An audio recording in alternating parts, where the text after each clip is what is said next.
Lorsque tu veux scaler ton entreprise, par exemple, tu peux utiliser deux leviers qui peuvent te permettre de le faire. Donc, tout d'abord, il y a avoir plus de clients et deux, c'est faire en sorte que tes clients puissent te valoir plus en fait. Et maintenant, dans cette vidéo, donc, je vais te parler plutôt du premier élément, donc c'est comment avoir plus de clients. Je vais te montrer les trois leviers que tu peux utiliser pour te permettre d'avoir plus de clients sur ton entreprise. Et ces trois leviers sont les trois leviers qu'on installe au sein des entreprises avec lesquelles on travaille. Donc, si tu souhaites qu'on puisse faire un plan d'action personnalisé pour toi et voir les différentes méthodologies d'acquisition qu'on peut installer au sein de ton entreprise, tu n'as qu'à réserver un appel dans le premier lien dans la description. Alors, on va commencer. Donc, en ce qui concerne l'acquisition client, il y a trois types d'acquisition. Donc, il y a l'acquisition linéaire, il y a l'acquisition organique et il y a l'acquisition mécanique. On va commencer par l'acquisition linéaire. Donc, l'acquisition linéaire, c'est genre, tu mets par exemple, tu mets $1 dans la machine, ça te transforme $3 de manière constante en fait. Et lorsque tu ne mets pas de dollars dans la machine, ça ne te transforme pas te donne rien en fait. Et le moyen d'acquisition linéaire que l'on installe, par exemple, le premier, c'est les publicités dans les ads. Donc, les ads sont constitués de trois éléments principaux. Donc, il y a le copy. Dans le copy, c'est le texte de ta publicité en fait.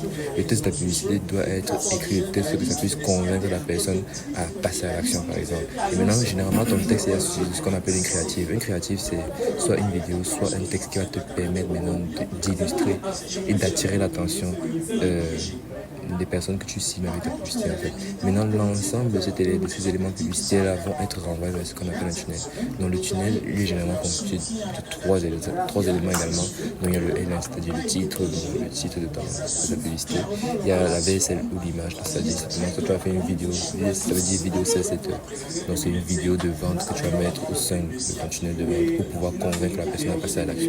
Et maintenant, il y a un opt-in. L'opt-in, c'est quoi? C'est un processus qui va te permettre de récupérer les informations de ton prospect en fait. C'est-à-dire récupérer son nom, son email, pour pouvoir maintenant le contacter par la suite et voir comment engager une conversation de vente par la suite.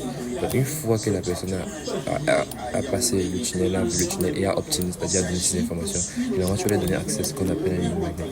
Un lead magnet, c'est quoi? C'est une ressource gratuite qui va te permettre de donner de la valeur à ton prospect avant de lui vendre quelque chose en fait. Donc ça lui permet de dire je vois ce que tu es capable de lui donner en termes de valeur. Il aura maintenant bien plus confiance en toi. Et en plus, le lead magnet te permet d'avoir bien plus d'attention. Donc, par exemple, si tu fais une campagne publicitaire qui mène directement par exemple ton calendrier pour réserver un appel de vente avec toi, tu auras moins de réponses que par exemple si tu offres une ressource gratuite de bonne qualité à tes prospects en fait. Ce qui permet d'avoir plus de volume et d'avoir plus d'opportunités de vendre ton service à des personnes intéressées en fait.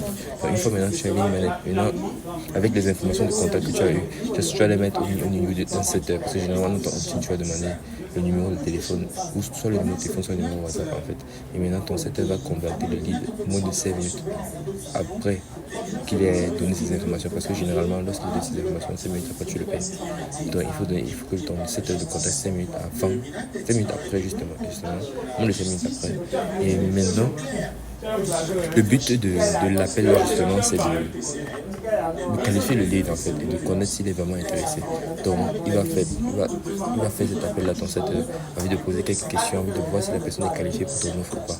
Donc maintenant si la personne n'est pas qualifiée, ton set peut lui envoyer du contenu, c'est-à-dire des vidéos YouTube ou alors leur envoyer vers ta chaîne par exemple, ta chaîne, ton profil Instagram par exemple, ou alors ton profil Twitter, tu publies du contenu régulièrement. Et il peut également lui donner un lien vers ta communauté. Pourquoi faire tout cela? Parce que ton prospect ne peut ne pas être qualifié maintenant, mais il peut être qualifié dans le futur. C'est-à-dire, il peut en ce moment-ci ne pas vouloir travailler avec toi. Maintenant, le futur peut dans une situation et il va vouloir travailler avec toi. Et le fait que tu continues à lui proposer du contenu, à le mettre dans ton monde, va faire en sorte qu'il aura bien plus confiance en toi. Et maintenant, lorsqu'il va vouloir utiliser ton service, la première personne à laquelle il va penser, c'est toi. Donc ça veut dire que même si la personne n'achète pas maintenant ou n'est pas qualifiée maintenant, il faut toujours faire en sorte que la personne puisse consommer ton contenu. Donc tu ne sais jamais lorsque la personne sera intéressée par la suite. Et maintenant, si la personne est qualifiée, donc cette va l'enlever un calendrier closer. Donc le closer, c'est la personne qui va lui vendre le service en fait. Maintenant le closer va faire ce qu'on appelle la vente diagnostique. Donc, c'est-à-dire, il va essayer d'établir, de connaître un peu la situation actuelle du prospect, de connaître la situation future. Maintenant, à partir de ces éléments-là, lui proposer un diagnostic personnalisé, adapté à ton offre pour maintenant le convaincre d'acheter ton service. Donc, généralement, pour la rédaction de calendrier closer, il y aura une vidéo sur la page de confirmation du calendrier, justement pour expliquer en quoi l'appel va consister. Et maintenant, il faut également faire beaucoup de rappels par SMS et par email, parce que les gens oublient leurs enfants à l'école. l'école par exemple. C'est pas parce que la personne réserve un appel qui va forcément venir. Non, on oublie tous, c'est pas parce que forcément que la personne n'est pas intéressée, mais c'est juste que la vie arrive. Donc il faudrait faire des rappels par SMS et par email. Et généralement dans ces rappels-là, on voit du contenu en fait. C'est pourquoi ces trois piliers par exemple d'acquisition, dans l'organique, le mécanique et le linéaire fonctionnent ensemble en fait. Parce que quand tu publies du contenu, dans tes rappels maintenant, tu peux l'envoyer pour chauffer le prospect. C'est-à-dire il va passer bien plus de temps avec toi. Parce que quand il consomme ton contenu, il passe du temps avec toi en fait. Il passe des heures et des minutes avec toi. Ce qui fait en sorte que la confiance se construit, ce qui fait en sorte qu'il comprend un peu mieux ton mécanisme. Parce que ton contenu peut lui permettre d'être éduqué en fait concernant ton offre en fait. Donc une fois que maintenant que a été redirigé vers le vendeur et que les différents appels ont été faits. Maintenant, il y aura l'appel de vente en fait avec celui-ci. Maintenant, si la personne a été vendue, il devient client, tu l'onboardes et tout. Mais si la personne n'a pas été vendue, tu le rediriges vers ta communauté, ta communauté générale. Généralement, les communautés, c'est quoi? Tu peux avoir un groupe Facebook ou alors un groupe school dans lequel tu vas regrouper les personnes qui sont les personnes qui sont dans ton cible en fait, et tu vas publier du contenu constamment. Et tu auras ce qu'on appelle généralement un gros spécialiste, c'est-à-dire c'est quelqu'un qui va contacter tous les membres du groupe qui ont suscité un intérêt par tes posts que tu mets dans le groupe et tout. Il a envie de les amener maintenant par la suite à un appel. Et généralement, le gros spécialiste va d'abord qualifier les personnes à travers les messages, pas forcément les appels cette fois-ci. Et maintenant, voir si la personne est qualifiée, il l'envoie directement vers un calendrier closer en fait. Et ce qui fait en sorte que tu auras toujours un flux d'appels et tu auras toujours des personnes qui vont remplir ta communauté, qui achètent maintenant ou pas. Ils vont forcément acheter à un moment donné s'ils sont prêts par la suite en fait. Donc ça c'est au niveau de l'acquisition linéaire. Donc l'acquisition linéaire est plutôt bien. C'est bon. Une fois que tu as mis en place la machine et que ton tunnel de ads fonctionne, tu sais que bon, tu mets $1 à l'intérieur, tu sors $3 en fait, ce qui est plutôt pas mal et plutôt prédictible en fait. Mais le problème c'est que tu te fais dépenser de l'argent en fait. Donc, et quand tu ne dépenses pas, ça ne donne plus en fait. Et maintenant le problème c'est que si tu n'as pas une base de contenu fiable, tes publicités ne vont pas donner parce qu'à partir du compte, parce que la publicité, le contenu c'est à peu près la même chose. Un contenu qui fonctionne très bien peut être une bonne publicité en fait. Et c'est pourquoi si tu as de l'expérience à créer du contenu par exemple, tu peux maintenant prendre tes meilleurs résultats de contenu et maintenant les envoyer en publicité pour démultiplier les résultats. Et c'est là maintenant qu'on entre dans le deuxième pilier de l'acquisition qui est le contenu. Maintenant le contenu peut être subdivisé en deux catégories. Donc c'est-à-dire ton organique possédé et ton organique algorithmique. Donc ce que j'appelle par organique possédé, c'est-à-dire par exemple ce que j'ai dit précédemment, ton groupe Facebook, ton groupe school, alors ton canal Telegram privé. C'est là où tu vas mettre tes prospects plus ou moins chauds à l'intérieur et leur donner du contenu régulièrement en fait. Et maintenant tu auras un setter ou un gros spécialiste à l'intérieur qui va maintenant contacter ceux qui ont suscité de l'intérêt pour ce que tu vends en fait. Donc ici c'est plus ta cible chaude en fait. Et maintenant ton organique algorithmique, c'est l'organique que tu vas utiliser sur les plateformes de contenu en fait. C'est-à-dire Twitter, X, Instagram, ou les vidéos courtes, les stories par exemple, ou alors YouTube pour les vidéos long format. Donc ici c'est là maintenant où tu vas compter sur l'algorithme de chaque plateforme. Tu vas compter sur l'algorithme de chaque plateforme pour pouvoir vendre ton service en fait. Donc en ce qui concerne l'organique procédé, ici tu vas, comme je l'ai dit précédemment, tu vas convertir tes appels par le setting et tu vas éduquer tes prospects et les chauffer à travers le contenu en fait. Donc plus tu les éduques, plus ils seront prêts à acheter, plus ils seront éduqués, plus ton processus de vente sera également fluidifié. Parce qu'un prospect déjà éduqué, c'est facile à vendre. Parce que s'il a réservé l'appel et qu'il a déjà éduqué par ton contenu précédemment, ça va faire en sorte que le processus de vente sera simple. Donc tu vas pas perdre le temps de lui expliquer comment ton processus fonctionne. Il sera plutôt prêt à savoir pourquoi ça fonctionne bien. S'il est prêt à acheter, il va acheter. Donc maintenant, ce qui concerne l'objectif de l'organique algorithmique, c'est juste que tu vas accroître ton audience acquise, c'est-à-dire tu vas prendre le contenu que ton algorithme te donne, par exemple les abonnés que ça te donne, pour les rediriger maintenant avec une organique possédée. Parce que le truc c'est que l'organique algorithmique, tu ne le possèdes pas. Tu peux pas communiquer directement facilement avec les personnes qui viennent des plateformes en fait. Il te faut un endroit où tu vas les regrouper en fait. Maintenant là ils vont t'appartenir, un peu comme une liste email en fait. Là ils vont t'appartenir et là maintenant tu pourras communiquer directement avec eux et pouvoir leur vendre plus efficacement en fait. Donc c'est ce que tu peux faire parce que l'organique algorithmique va te ramener bien plus de personnes que l'organique possédé en termes de nombre de prospects.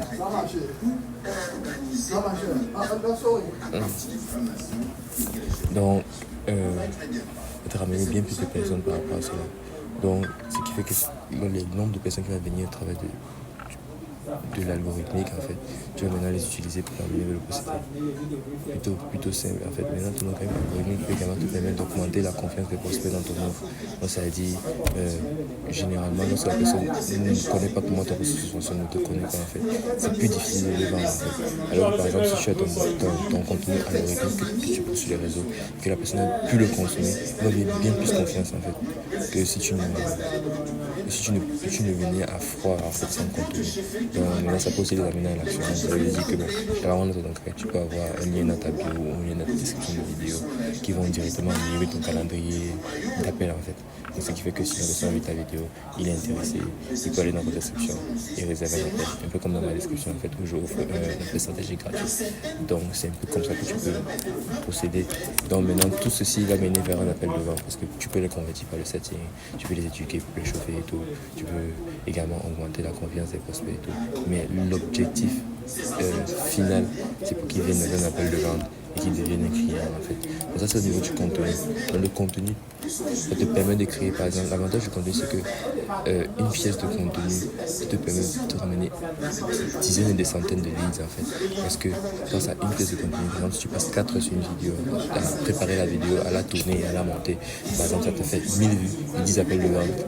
C'est-à-dire que tu as gratuitement des leads pour un effort minime en fait. Alors que par exemple si tu devais contacter cette personne manuellement, tu aurais perdu énormément de temps, tu auras dépensé beaucoup d'énergie. Donc c'est l'un des avantages du contenu en fait, parce que tu as bien plus de ce que tu mets qui ressort en fait. Donc c'est un effet de levier très important. Et maintenant le troisième élément, c'est la prospection.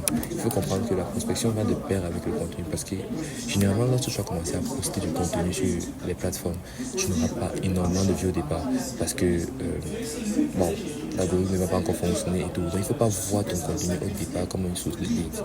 Tu dois voir ton contenu au départ comme un élément pour fluidifier ta prospection. Parce que moi, c'est ce que je recommande. Donc je recommence à commencer par la prospection. En fait, commencer la prospection et le contenu en même temps. Là maintenant, le contenu qu'on fait sur les plateformes en fait, va nous permettre de mieux convertir les prospects auquel on écrit directement. Donc pour faire maintenant la prospection, il faut avoir une plateforme. Bon, moi généralement j'utilise Instagram. Et maintenant, ici c'est pas toi qui vas le faire parce que tu as des éléments sur lesquels je vais te contacter qui sont bien plus importants sur ton business. Donc généralement tu vas recruter et former des assistants virtuels. Donc c'est ce qu'on appelle des setters. Ils vont se charger de contacter les personnes et d'envoyer des messages en fait. Donc eux, maintenant ils vont constituer une liste. Donc pour généralement pour constituer la liste, bon, j'ai fait une vidéo précédente qui parle de ça et je vais me parler de manière superficielle. Constituer la liste par exemple sur Instagram. Si on prend le cas d'Instagram, c'est soit trouver des influenceurs de ton industrie, c'est-à-dire dans l'info, ils vont regrouper des personnes qui sont dans ton industrie et qui peuvent être intéressées par ce que tu vends. Ou c'est soit alors utiliser des hashtags que les gens de ton industrie utilisent et retrouver les éléments, les prospects de cette manière-là. Donc une fois que tu auras constitué ta liste, en fait c'est même pas toi qui vas construire la liste. Une fois que tes assistants virtuels vont constituer la liste, parce qu'il faut d'abord avoir une liste pour savoir qui on va contacter.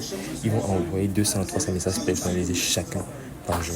Parce que pour que la prospection fonctionne, il te faut énormément d'attention en fait.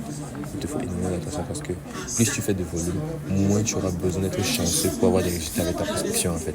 Donc en envoyant 200 ou 300 messages personnalisés, donc c'est pas forcément pour dire qu'ils vont passer 10 minutes pour construire le message. La aussi dit que par exemple ils envoient une voice note, une note vocale au prospect en fait. Parce qu'une note vocale, même si le message est plus ou moins synthétisé, c'est bien plus personnel qu'un texte parce que la personne va utiliser sa voix, va utiliser le nom du prospect, du business. Ça va mettre la personne plus en confiance. Parce que moi, quand j'ai eu à prospecter, le message vocaux fonctionne mieux. Encore mieux les messages vidéo en fait. Il faut toujours avoir une approche personnalisée. Et durant ton approche personnalisée, là, tu peux poser des questions relatives aux problèmes que ton prospect rencontre en fait et aux déficiences qui peut être à l'intérieur de son business en fait. Et maintenant une fois que tu as fait une fois que tes différents assistants virtuels ont fait des conversations avec ton prospect, si la personne ne répond pas par exemple, c'est là maintenant que tu vas le ramener vers ton contenu algorithmique en fait. C'est-à-dire tu lui envoies par exemple une de tes vidéos ou un de tes posts qui est relatif à sa situation ou que tu penses qu'il peut l'aider et là maintenant il va le consommer parce que personne ne va refuser un contenu gratuitement. Bon, c'est vrai que tu peux, étant donné le volume que tu vas faire, il y a beaucoup de gens que tu peux tomber sur des personnes qui sont qui sont pas dans le mot en fait. Donc, mais la majorité des gens ne vont pas refuser le contenu que tu vas proposer. Donc, une fois que tu vas les amener vers ton contenu algorithmique, en fait, ils vont le consommer et maintenant entrer dans ton monde en fait. Une fois qu'ils sont dans ton monde, ils seront bien plus enclins à acheter ton service par la suite. Maintenant, s'ils répondent, tu vas les engager dans des conversations qui vont définitivement mener vers des appels de vente. Et en fait, ces trois systèmes-là fonctionnent ensemble. La prospection est bien plus fluidifiée à travers du contenu. Parce que si tu publies sur, par exemple, si tu fais du contenu sur Instagram, si tu fais du contenu sur Instagram et que tu fais également la prospection sur Instagram, les personnes, quand tu vas les contacter, ils vont forcément regarder ton compte. C'est le réflexe. Et dès que tu vas leur envoyer un message, ils vont aller regarder ton compte. S'il y a du contenu, ils seront bien plus en confiance que si ton compte est vide. Et maintenant, ton contenu peut également te permettre de convertir parce que si tu fais la prospection, je te permets et tu envoies du contenu, ils vont voir du contenu, ils vont sentir ton autorité, ça va établir l'autorité au sein de leur tête en fait. Parce que ça va commencer à poser la personne sur du contenu, puis ce contenu de qualité, ils vont l'apprécier et ils vont l'aimer en fait. Et c'est un peu ça. Donc la prospection utilise le contenu pour faire les meilleurs résultats. Maintenant, tes publicités peuvent prendre tes meilleures pièces de contenu pour maintenant les démultiplier et faire en sorte qu'elles ont plus de reach et atteignent bien plus de personnes en fait. Donc ces trois éléments-là peuvent te permettre, ces trois leviers-là en fait, peuvent te permettre d'aller taquer sur tous les plans et d'avoir des prospects qui vont remplir ton calendrier et te permettre de ne plus avoir comme l'acquisition client comme contraint dans ton business. J'espère que j'ai pu t'aider en fait et à plus.